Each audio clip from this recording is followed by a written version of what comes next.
The moment I moved into my dream home, everything I thought I knew about peace and privacy shattered. I never expected a neighborhood organization, a so-called homeowners association, to see me as a threat. Within days, calls were made, rules were twisted, and suddenly, I was being accused of crimes I didn't commit. Cops showed up at my doorstep, all because I dared to live outside their control. I couldn't believe that something as simple as moving into my own house could ignite such a war. But what they didn't know, I wasn't planning to back down. How far would I go when the people who were supposed to protect a community tried to destroy mine? Life in our little suburban corner had always been calm, predictable, almost comforting. I had spent years dreaming of this house. A modest, sun-drenched home on a quiet street, framed by tall oaks and neatly trimmed hedges. The kids' laughter would echo down the driveway. Neighbors waved as they jogged past, and weekend mornings were filled with the smell of fresh coffee and warm cinnamon rolls. On paper, it was everything we had ever wanted. We weren't flashy or intrusive. Our garden was tidy, our mailbox plain, and our cars unremarkable. Yet, the community had an invisible hierarchy, governed by rules most people never questioned and overseen by a few who seemed to take the authority of a small kingdom very seriously. At first, I noticed it in whispers. Neighbors glancing a little too long at our fence, subtle hints about the way we trimmed the shrubs, passing comments about where we parked. It seemed trivial, almost laughable. But there was a line forming in the quiet. A boundary we hadn't yet crossed but that someone else had clearly drawn for us. Little did we know, the welcome we thought we had received was only the calm before a storm. That line would be crossed by a letter, a call, and eventually a confrontation that would turn our peaceful street into a battlefield. And the moment we realized this conflict wasn't just about a fence or a driveway, that's when the fight really began. The first warning arrived quietly, tucked between a stack of mail I had almost ignored. A letter stamped with the HOA's emblem, its tone polite but unmistakably authoritative. It claimed that the angle of our mailbox violated community aesthetic standards. I stared at it in disbelief. A mailbox. I had spent months choosing a modest, tasteful mailbox that matched the neighborhood's neutral palette. But apparently, it was too tall. Or perhaps the shade of green wasn't exactly right. I tried to laugh it off, but the unease had already begun to settle in. This was the first ripple in what would become a tidal wave. Within days, more letters arrived. Each one introduced a new violation. A bush that leaned slightly outside our yard line. The placement of a garden gnome that was allegedly not in harmony with community guidelines. Even the direction our car faced in the driveway drew unwanted scrutiny. Every note ended with the same veiled warning: failure to comply could result in fines, legal action, or both. At first, it seemed petty, almost absurd. But the frequency and specificity of the notices made it clear. Someone was watching, waiting for us to slip up. The first confrontation came unexpectedly. I was outside planting a small row of flowers near the edge of the property when a neighbor, clearly appointed as a self-proclaimed HOA monitor, approached. She was polite, almost sweet. Yet there was a steely undertone that made my skin crawl. "Just so you know," she said, eyes darting toward our yard. "The HOA has specific rules about landscaping borders. You might want to adjust these before they notice." It wasn't a question, it was a warning.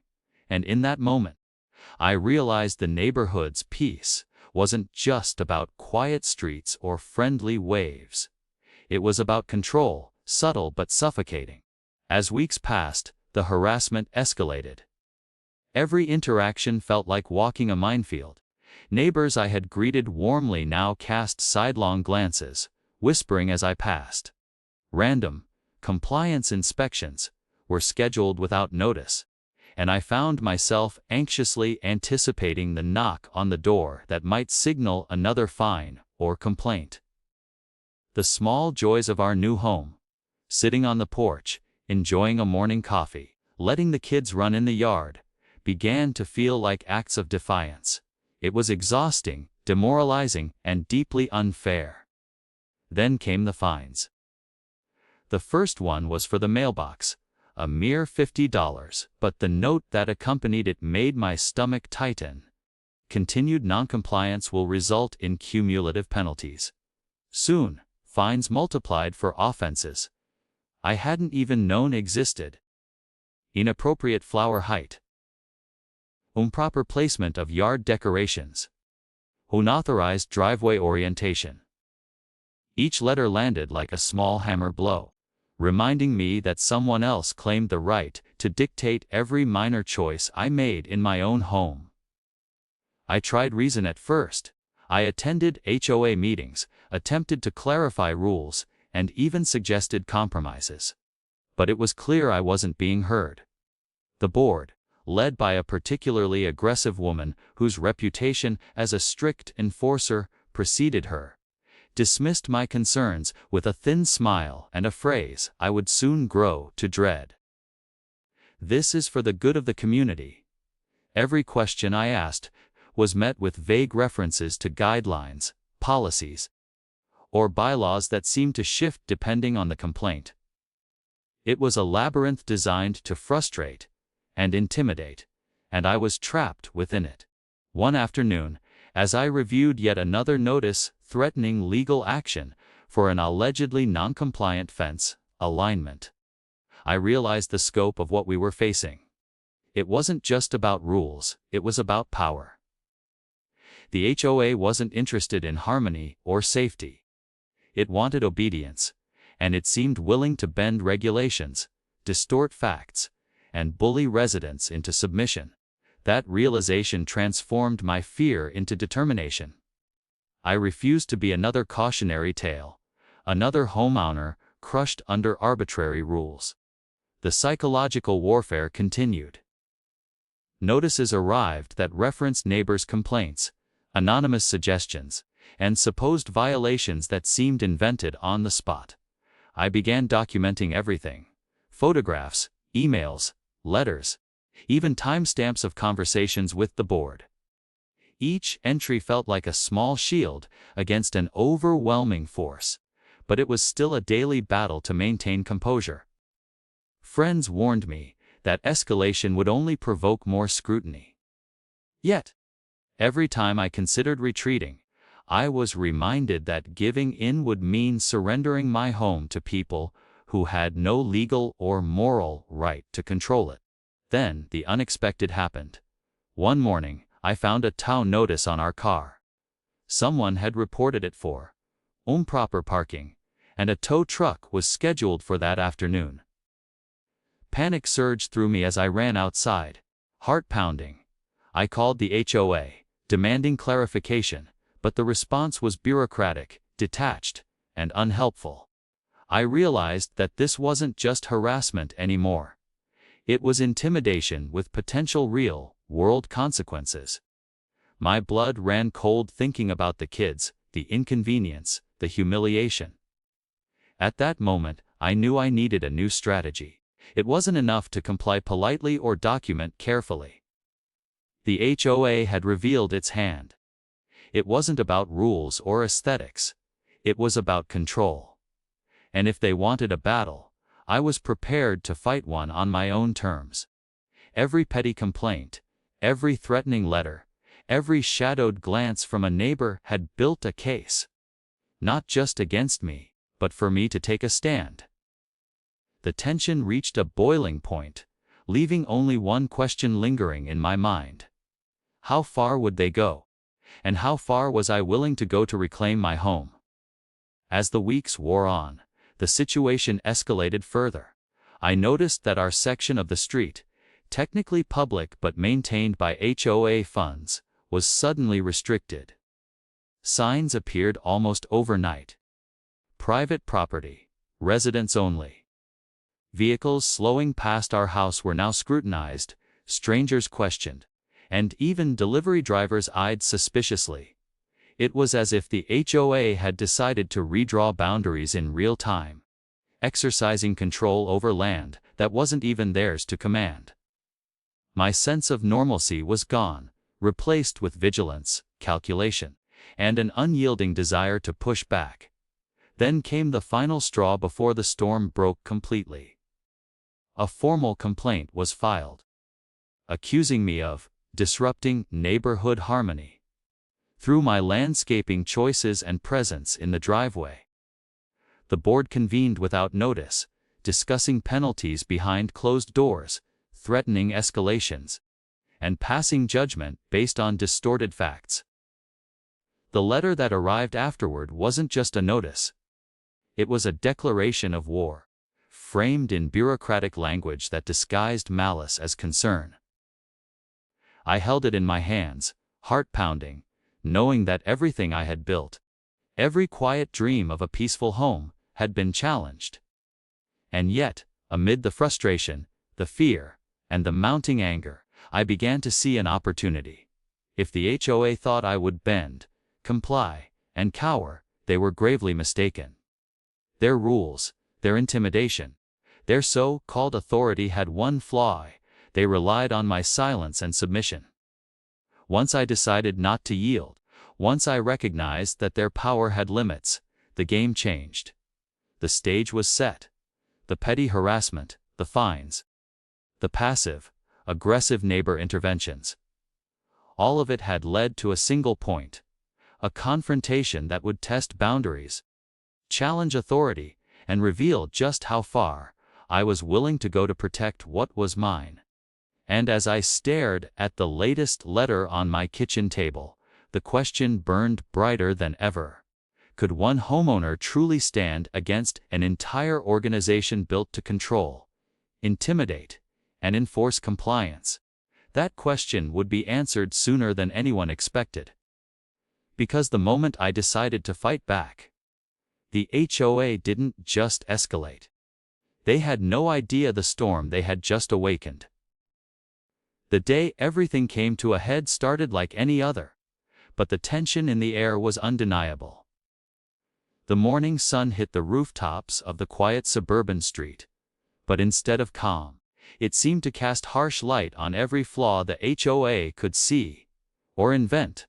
I stepped outside, surveying the familiar terrain of my yard, my driveway, even my mailbox, the very same mailbox that had been the starting point for weeks of harassment. Each letter, each fine, each whispered complaint had built to this moment, a pressure cooker ready to explode. And I was done simmering. It began with another letter, stamped, signed, and delivered with clinical precision.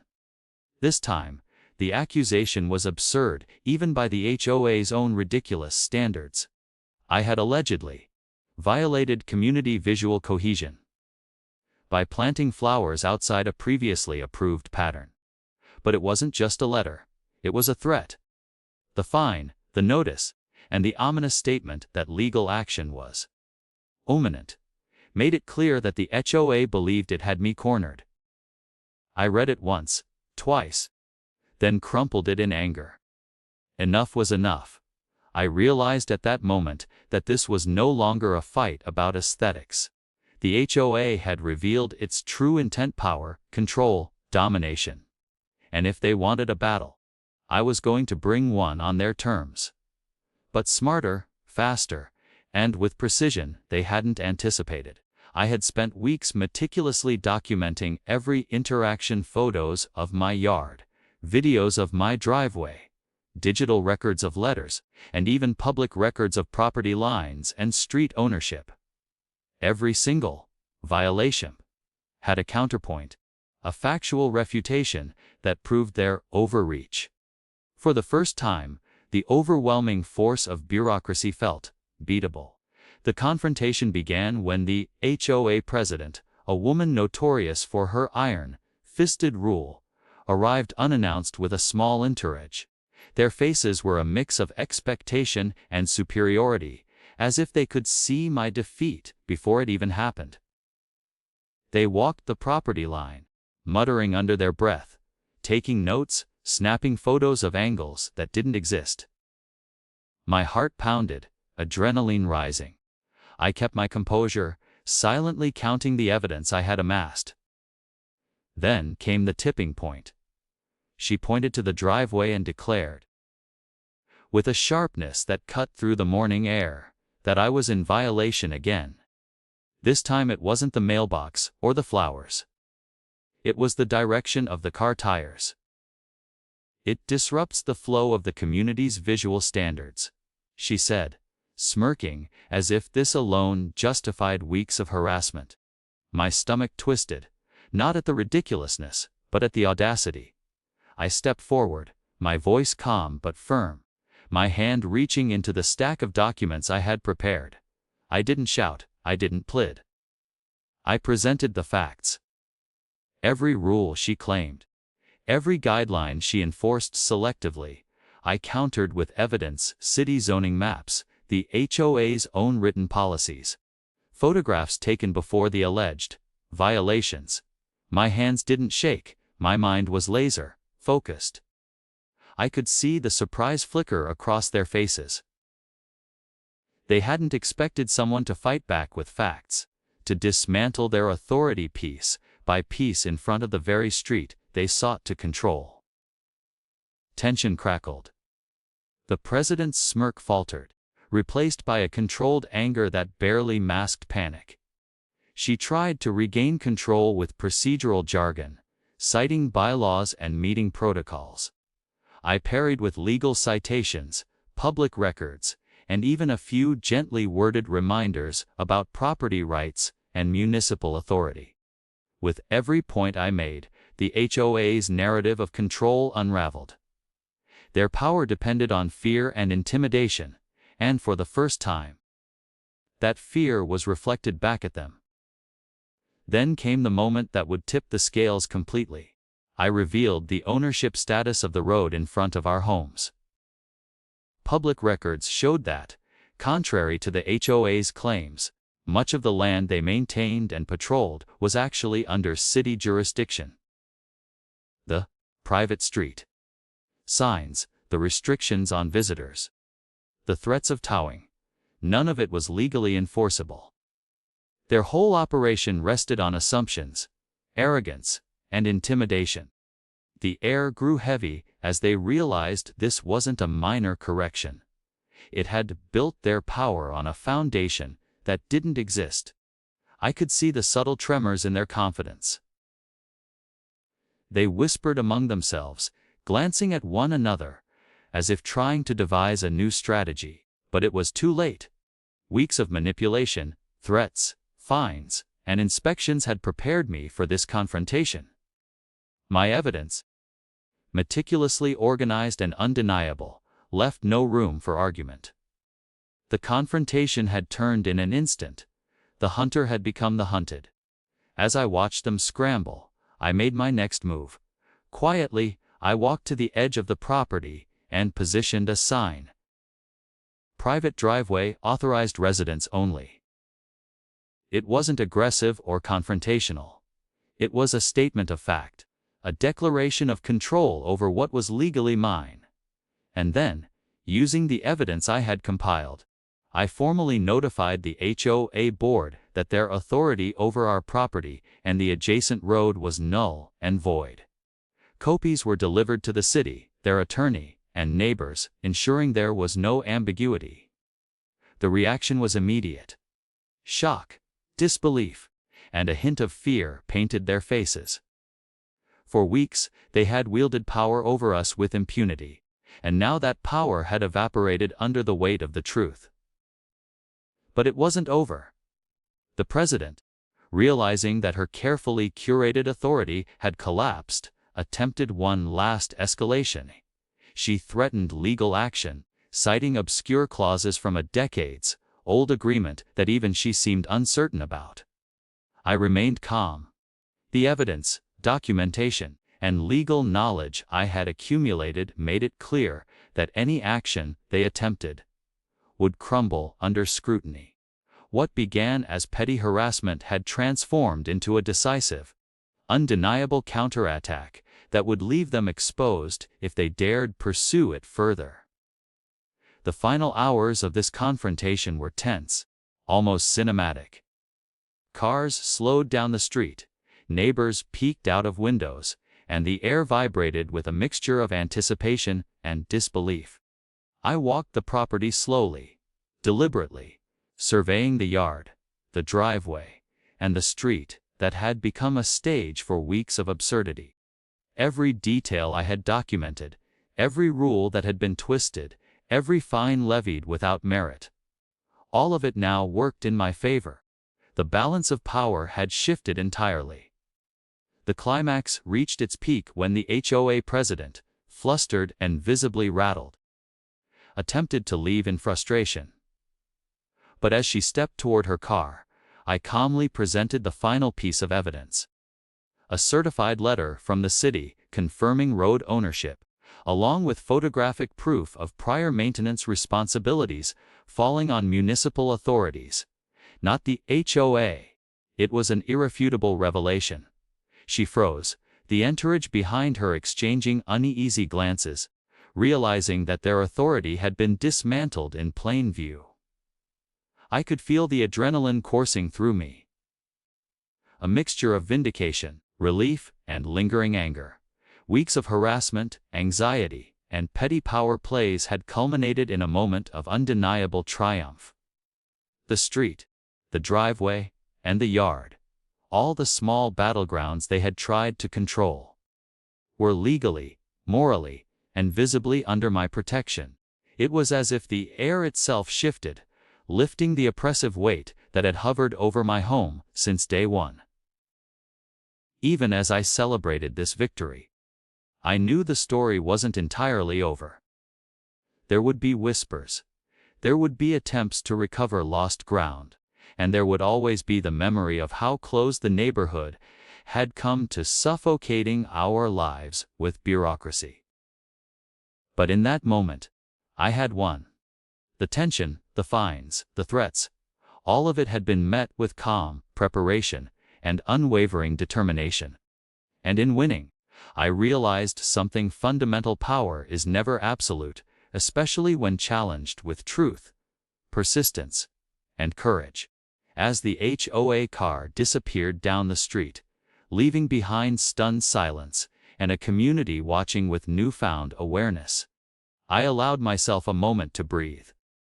The confrontation, which had seemed impossible just weeks before, had concluded not with anger alone, but with strategic, undeniable victory. And yet, as I turned toward the house, toward the driveway, and toward the quiet street that now felt wholly mine, one thought lingered, heavy and provocative. Had this battle truly ended? Or had it only revealed the next challenge waiting just beyond the horizon? The days after the confrontation were surreal. The tension that had hung over our home for weeks, thick and suffocating, seemed to lift in an almost tangible wave. The neighborhood, which had once felt like a battlefield patrolled by overzealous enforcers of petty rules, began to settle into a cautious, uneasy calm.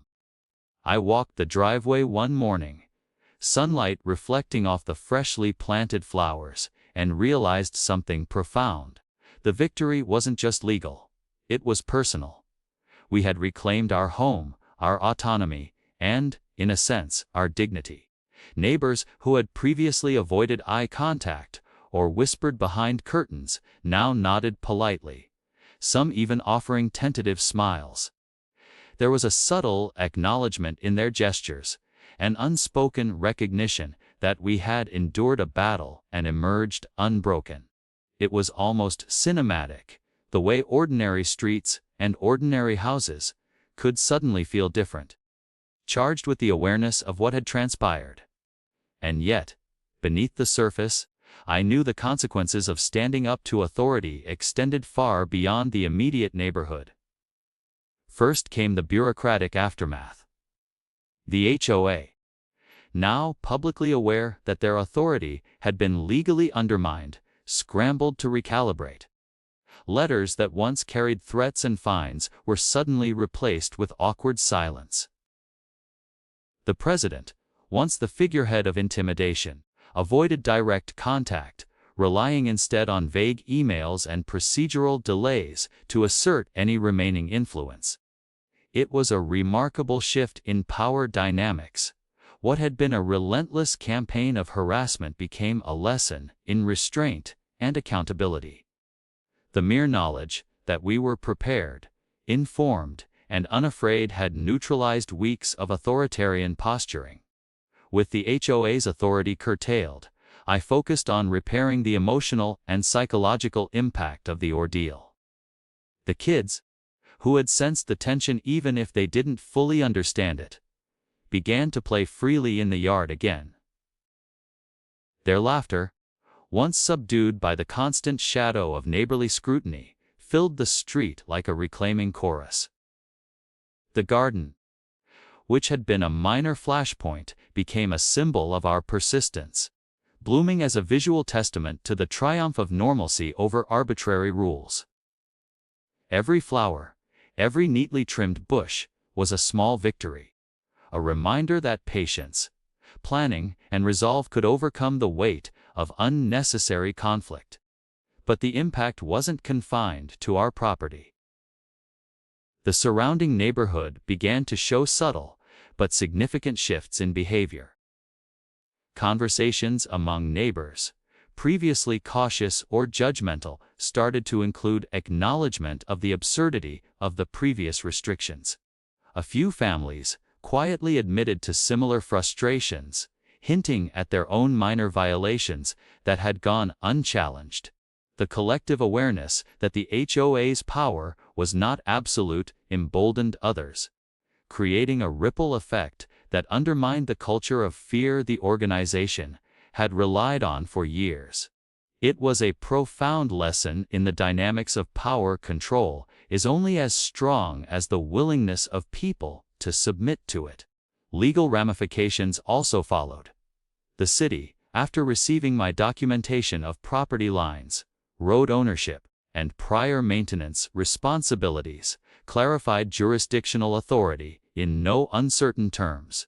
Any further attempts by the HOA to impose fines or restrict access were explicitly unenforceable. The clarity of the legal standing removed the final layer of ambiguity that had fueled weeks of anxiety. The HOA's board, previously accustomed to operating in gray areas of authority, was forced to acknowledge limits and constraints that had been invisible to them until challenged. It was a quiet vindication, but one that resonated with long-term significance. Emotionally, the ordeal left a mark. There was a sense of empowerment that came from standing firm against intimidation, but it was tempered by an awareness of how easily ordinary life could be disrupted by arbitrary authority. It was impossible to forget the weeks of letters, the petty fines, the passive, aggressive inspections, and the constant anxiety of wondering when the next complaint would appear. Yet, these memories served as a reminder. Complacency allows power to flourish unchecked. By resisting, we not only preserved our home, but also reinforced the principle that courage, preparation, and persistence matter, perhaps more than any rulebook or bureaucratic edict. Community perception shifted as well.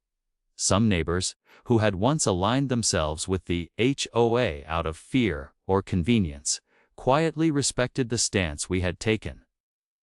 They observed how calmly, methodically, and factually we dismantled the board's authority, and they realized that fear was not mandatory. The dynamic between homeowners and the organization had changed. What had once been an invisible hierarchy of control became a tangible lesson in limits and accountability. In subtle ways, the street itself felt lighter, freer, as if the air had cleared after a storm. I also discovered unexpected allies in the aftermath. City officials, initially indifferent to our small corner of the neighborhood, responded with more engagement once the legal issues surfaced. Other homeowners, emboldened by our experience, began seeking clarification of their rights and responsibilities. Small community gatherings became forums for practical advice, rather than whispered judgments. The confrontation had transformed our private struggle into a broader narrative about fairness, governance, and civic awareness. In the end, the clash wasn't just about a single driveway, mailbox, or garden. It became a microcosm of how ordinary citizens can assert rights in the face of bureaucracy. One of the most gratifying moments came quietly. A few weeks after the confrontation, the HOA president attempted to send a vague notice implying some lingering authority. Instead of igniting fear, the letter was met with polite acknowledgement, backed by documented facts, clear legal standing, and, crucially, public awareness. She quickly realized that any further attempt at intimidation would not only fail but also damage her credibility. Watching the shift in behavior, once aggressive, now cautious, was a lesson in the consequences of overreach. Authority that is wielded without justification or transparency invites pushback, sometimes in ways that are both strategic and inevitable. The personal satisfaction of reclaiming our space was matched by practical benefits. Without arbitrary fines and restrictions, daily life resumed its natural rhythm. We spent weekends planting new flowers, hosting friends without fear of complaints, and letting the kids enjoy the street as any child should. Even mundane activities, like parking the car or trimming the hedges, were infused with a sense of regained autonomy. It was an ordinary life elevated by the extraordinary victory of having faced unfair power and emerged unshaken. The HOA's influence waned visibly. Previously, board meetings were cloaked in secrecy and procedural complexity. Now, discussions were perfunctory, rules more carefully cited, and enforcement noticeably restrained. The street, once a stage for subtle intimidation, returned to the quiet, predictable rhythms that first drew us here. In essence, the confrontation had realigned expectations, reset boundaries, and reinforced that authority must be justified, accountable, and transparent. Reflecting on the journey, I realized the ordeal had changed me. 2. The constant stress, the strategic planning, the patience required to document every interaction, and the courage to face intimidation had forged a deeper understanding of resilience. I knew that challenges, whether petty or profound, could be met with preparation, evidence, and resolve. The experience also reinforced the importance of community vigilance. Even in small neighborhoods, governance, rules, and authority must be continually assessed, and, when necessary, challenged. There were lessons for the children too. Watching the subtle power dynamics, the escalation of absurd rules, and the eventual resolution taught them about fairness, courage, and critical thinking. They learned that rules, while often necessary, must be questioned when misapplied, that standing up for oneself is not only acceptable but essential, and that knowledge, preparation, and patience can turn seemingly insurmountable obstacles into victories. In the weeks and months that followed, the neighborhood adjusted. What had been a tense environment marked by whispers and veiled warnings became a community tempered by awareness. People became more cautious about overstepping boundaries, not out of fear, but out of recognition that authority carries responsibility. Our property became a subtle symbol, a reminder that vigilance, courage, and calm determination can safeguard personal freedom. Ultimately, the confrontation and its aftermath distilled into a clear, powerful lesson: power, without accountability, is fragile, and individuals who prepare, act decisively, and rely on facts can reclaim what was threatened. The emotional relief of victory was coupled with a deeper, more enduring understanding of rights, responsibility, and community dynamics. It was a story of persistence over intimidation, reason over fear, and principle over petty control. Even as the neighborhood returned to a semblance of normalcy, the memory of the struggle lingered. The experience remained a quiet benchmark, a personal reminder that standing firm against overreach requires courage, but yields rewards far greater than the temporary discomfort of confrontation. I realized that life, like a neighborhood, requires both boundaries and balance. When those boundaries are threatened, action, calculated, informed, and resolute, is the only path to reclaiming equilibrium. As the sun set over our street, casting long shadows across the freshly trimmed hedges and blooming gardens, a sense of completion settled in. The battle had been fought, the rules reasserted, and the home reclaimed. But the experience left one lingering question, one final reflection that would echo long after the letters and fines had ceased. How often do ordinary people allow invisible authorities to dictate their lives, and how many of them would have the courage, the preparation, and the resolve to stand up and say, "Not here. Not on my watch"?